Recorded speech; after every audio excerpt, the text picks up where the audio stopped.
Hey, welcome to Parents Under Construction podcast. We're so glad you could join us. I'm Michael Jarquin, and my friend and mentor, Dr. Ed West, are recording our conversations for the purpose of supporting Christian parents with biblical solutions to child rearing.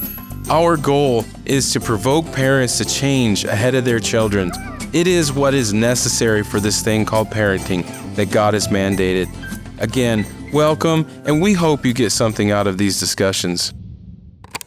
Back here again, just talking about the topics of parents under construction. I was attracted to this booklet you gave me a bunch of material, and I've been going through it, and some things tended to catch my eyes, and this morning we wanted to talk about the word discipline and the meaning of discipline. I think the in general, we have like a general definition for discipline, or at least we have the dictionary. The English dictionary gives us a definition, but we can also learn from Scripture that there's a deeper meaning to discipline that doesn't just mean punishing. I think when most people hear discipline, they think punishment. They think the reason for that, I think, is because it's part of the definition. In the American English dictionaries, discipline, they use two words. One is training, and the other is punishment. Those two words are part of the definition in the American English Dictionary, training and punishment. And so this becomes the part that American parents say when they say, I disciplined my child today at the store. Mm-hmm. Usually that's what they mean, is that they somehow punish the child. That's what they usually mean.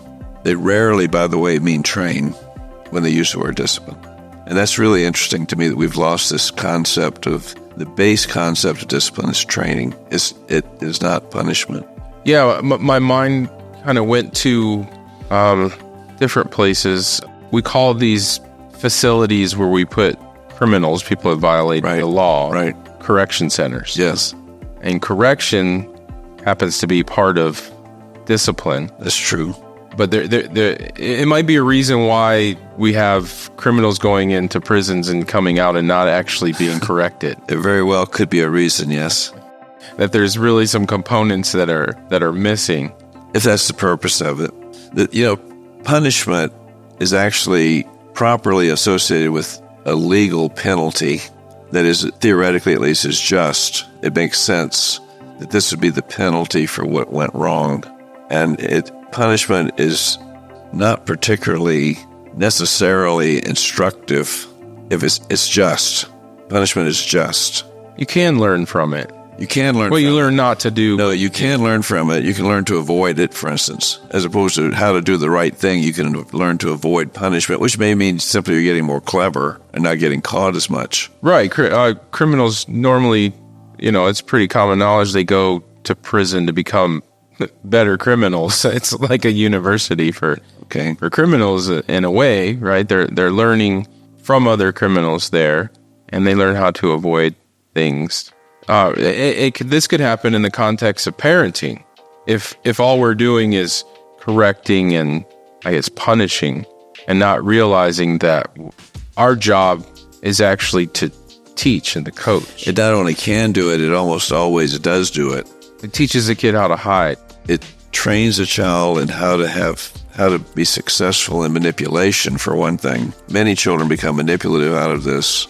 Many children become emotionally distraught out of this. This is a huge cause of stress for children.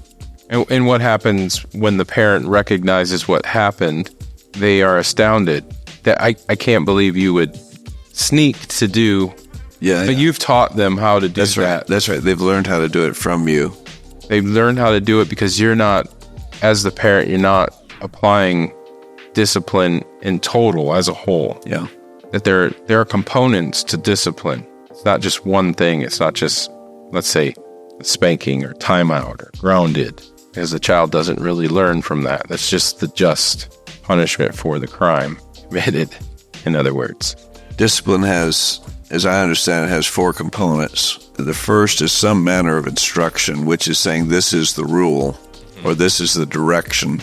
The second is being present to correct because the person has not practiced this way of doing it yet. And so being present to correct it, here's how you do it, and then you oversee how it's done. And you say, no, not this way, that way. No, not this way, that way. Until they get it down this way, not that way. And then practice is the third component of discipline, which is overseeing doing it right over and over.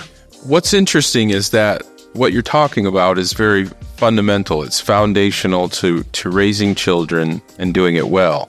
So you've got this foundation that you could build on with your children if you yourself can practice these things. But let's say that you've just done the best you can as a parent. You didn't have the information that we're talking about, or you didn't understand it, or you didn't have the insight. And now you have teenage kids.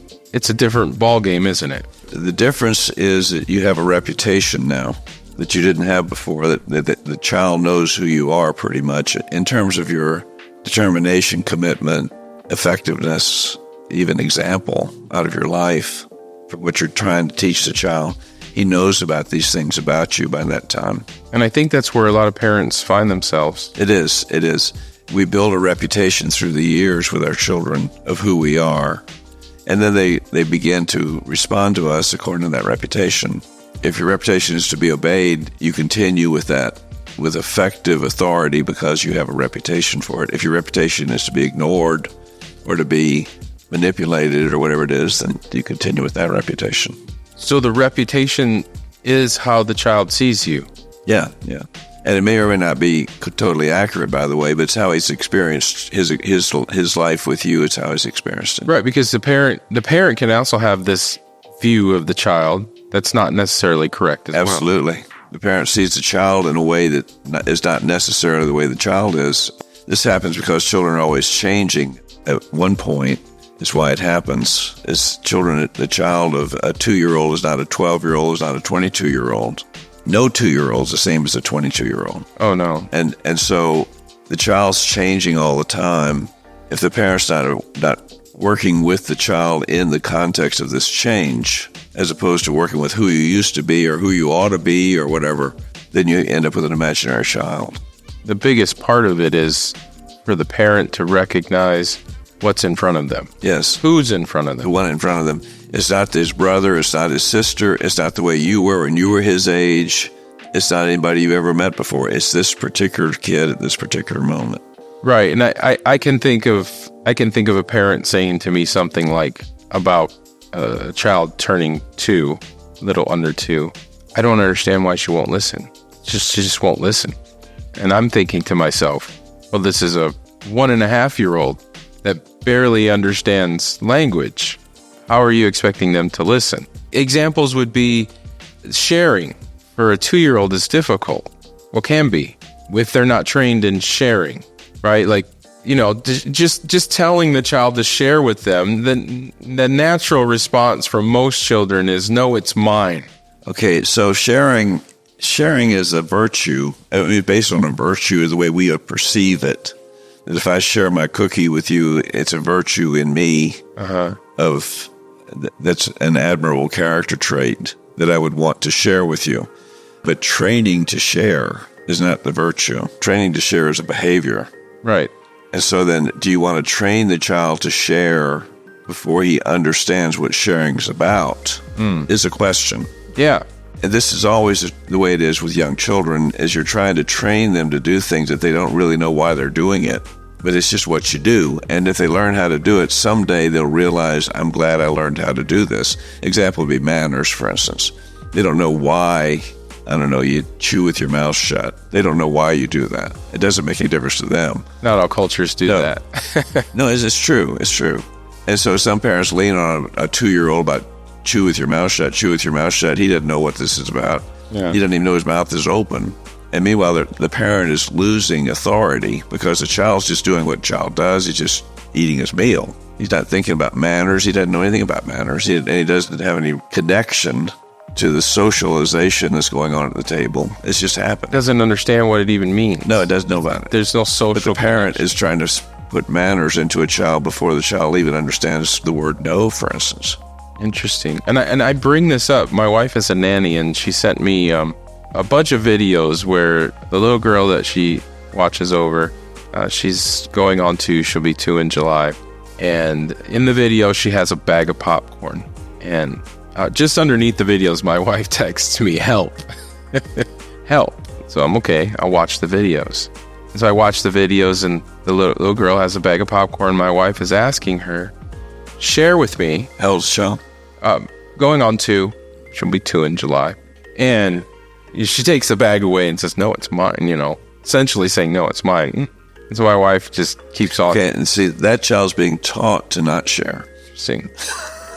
Because that's her experience. Her experience is to resist sharing. Because sharing comes from inside you, unless you're training in a behavior. Right. So I intuitively sort of answered the question. I've raised children. I've been around children. And it's interesting the different tools that maybe a mom has versus a dad. Funny thing is for a long time, my wife would always say, I'm the fun guy. Right? Can I give you a simple answer for what you just said? What was that? About sharing popcorn. Sure. Have a second bag of popcorn. Yeah, and that's what I told her. I said, you have to teach her how to share by sharing with her. Exactly. You share with her. Right. And don't talk about it. Just do it. And I've learned that with my kids by being the fun guy. I guess as being the fun guy, the fun parent who wants to play with the children, I enjoy toddlers. That's probably my favorite age. Infants, not so much. It's bottles and diapers and crying and not so much. My wife loves it. She's a nurturer, so she loves it. I think women naturally are nurturers, right? They're the ones giving birth to babies. Well, wait a minute. I loved it too when I was a father. Yeah, I definitely, I agree. I love cuddling and just adoring the children. But what I found is displaying what I want them to do or how I want to interact with them encourages them to do what I'm doing. Sure. And you don't even have to talk about it. No.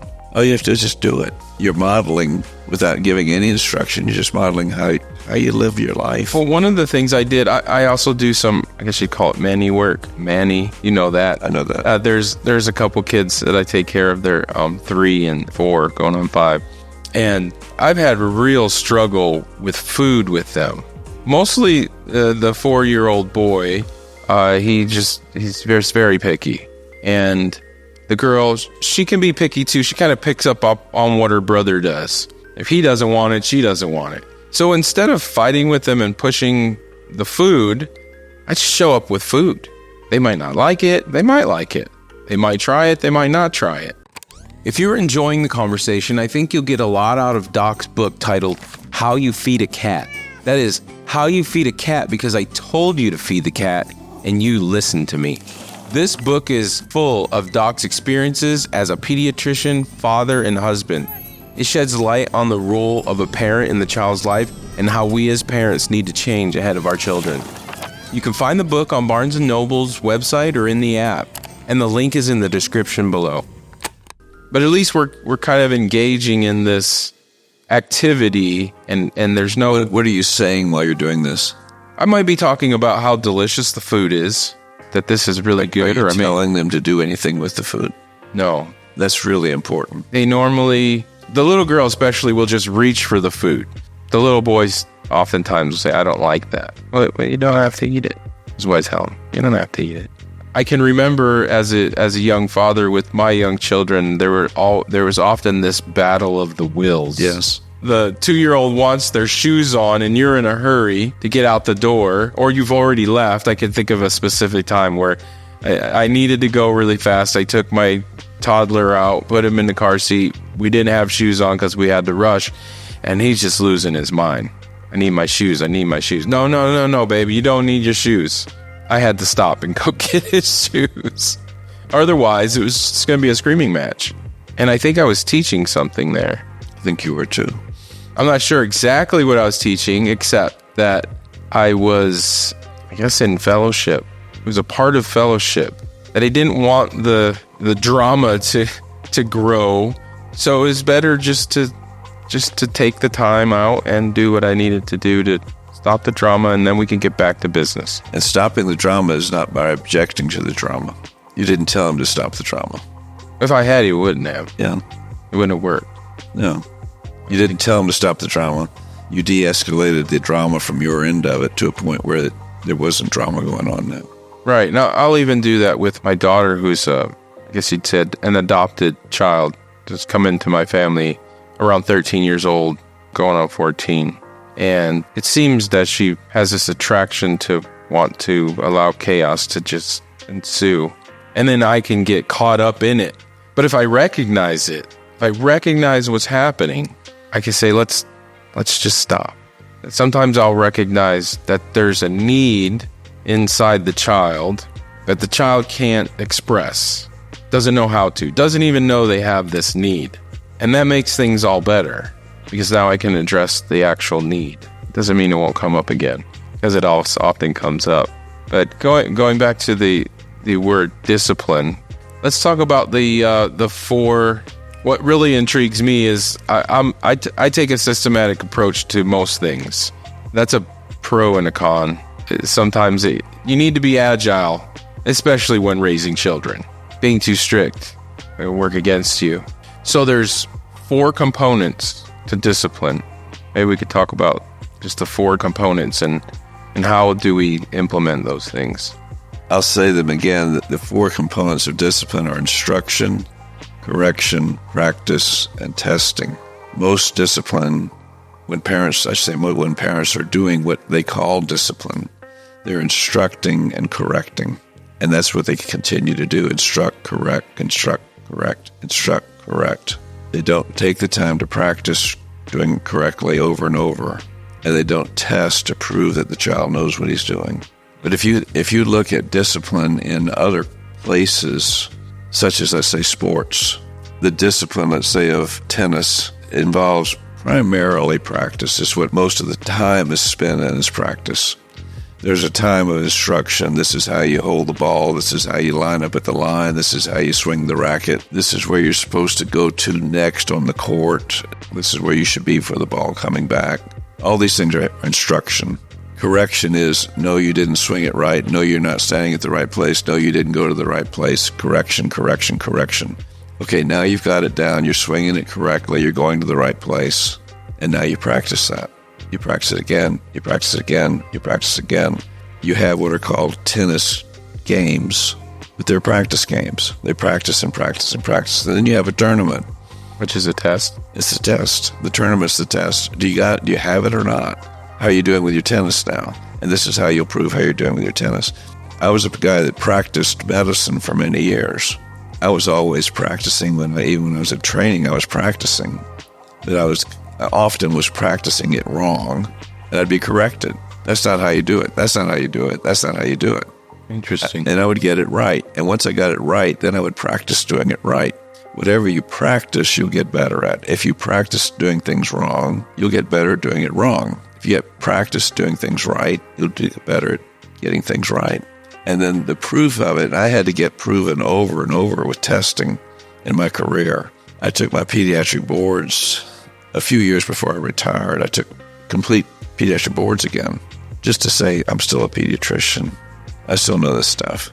And it was the same test that other pediatricians were taking across the country. And it was just part of my life. I had to test. I had to prove it. Practicing and testing, and testing. But the real proof in my job was that I would learn how to help, let's say, children get healthier or get well or whatever it was by study of this is what this particular problem requires to get well from. I would do those things that required, and sure enough, the kid would get well, and the parent would say, he's okay now. And that was the test for me, as the kid got better. Or whatever it is we were trying to do, it proved itself to be true. That's the way that's where it really works. But if we're talking about, let's say we're talking about toddlers, then the 4 components, instruction, see if I got these down, instruction, correction, practice, and testing. Yes.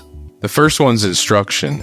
But if we're talking about a child that is barely able to talk, how do we start off instructing them? Okay, so the first instruction, the deliberate instruction that I would have for a child who's barely able to talk would be bound up in a single word that I want to teach him. That word would be no. The word no means stop. It means stay stopped. It means give up on it. Don't do it anymore. So that's probably the first thing they learn. It is. Which is why a lot of toddlers say no a lot. Yeah. That's exactly right. But we're not practicing with them when we say no to them. So then I get one thing that this kid wants to do that I don't want him to do. It's not serious in the level of if he fails, it's going to be serious consequence for him. Yeah. Because I have to stop him then. It could be playing with the remote, the TV Something remote. simple. It's not critical. And yet he's attracted to it. And I know that he's attracted to it. And I know that he'll go for it if he can. And I put it in front of him and say no. And he looks at me and he doesn't know what I'm talking about. He looks at me, he looks at it. That's what I want. I say, I know that's what you want. I don't say this. I look at him with my eyes. He looks at me, looks at it, and makes his mind up. Are you going to go for it or not? He says, yeah, I'm going for it. Yeah. And when he does, then I bring pressure on him to not do it. The pressure might be a grip on his hand, or it might be a slap on the hand. This doesn't hurt him. I could grip my hand as hard as I can grip it, and it won't hurt. It's pressure. I don't like it. It feels funny. I don't care to have that on my hand with my other hand gripping it. I could guess the way most children are going to respond is they're going to get frustrated and cry. Yeah, and so then that's what happens for a lot of children when they first realize I want that and I can't have it. They're determined to have it and they try again. Many children do. Many children just stop, and they look at you and say, "You mean don't touch that?" I say, "Yeah, that's what I mean." I'm not saying these words. I'm saying it with my face. Because he doesn't understand words. And so I'm not going to use words with him right now. I'm trying to teach him one word. It's the only word he's hearing. The word is no. No means stop.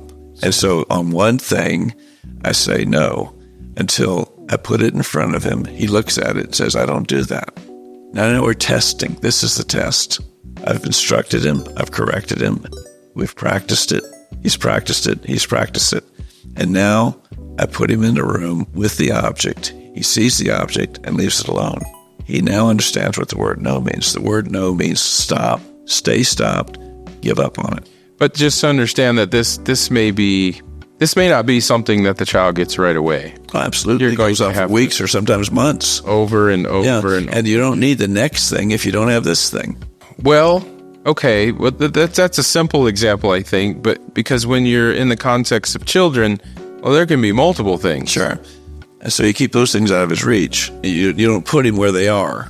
Because I don't want other distractions around him right now. It's kind of like, let's say, I'm going to teach you how to drive a car. It's very complex to drive a car. It'd be a lot easier for you to learn how to, let's say, put your foot on the brake if the car weren't going anywhere. Well, I think what I mean is you might be practicing with something like a TV remote, but in the context of the house and daily life, this can happen when it's time to take a bath, it's time to eat, it's... You don't need to say words. You don't need to speak words to do things like that. You just do them. You mean to get them done with the children? Yeah, because he's trying to learn language at the same time he's trying to learn about your authority. Your authority is to be obeyed. Learning words is not the same thing as learning about your authority. The word no does both things. The word no teaches about your authority, as well as gives him a vocabulary word, no. And so I just use the word no in a single place. I wouldn't be giving him commands and other things. I'd just be working around him, which is how you do it when he's 3 months old anyway. You just work around him. I think in context of what you're saying is that you have to be intentional about discipline, which means I'm going to intentionally set aside time when the child's ready, because the child does need to be, teachable, right? This comes up with the perception of what a parent fundamentally is, let's say by the design of God, who gave you the child. God would say, you're the teacher of your child. And so a classroom teacher wakes up in the morning going to work. I got to go to work today. To do what? To teach. What are you going to be doing? I'm going to be taking a pencil with an eraser. I'm going to be taking a book. I'm going to be taking a notebook. I'm going to be taking a piece of chalk or whatever else. I'm going to work. And I'm going to be teaching today. That's my job. Okay, well, parents have a job. The job is to teach their children. And so to teach your child a lesson, such as the word no means stop. I got nothing else to do. It's what I'm doing. as intentional, yes. Thank you for tuning in to today's podcast. We hope that you've gotten something out of our discussion. If you've enjoyed listening, please support us by subscribing to our show and rating us. Bye for now.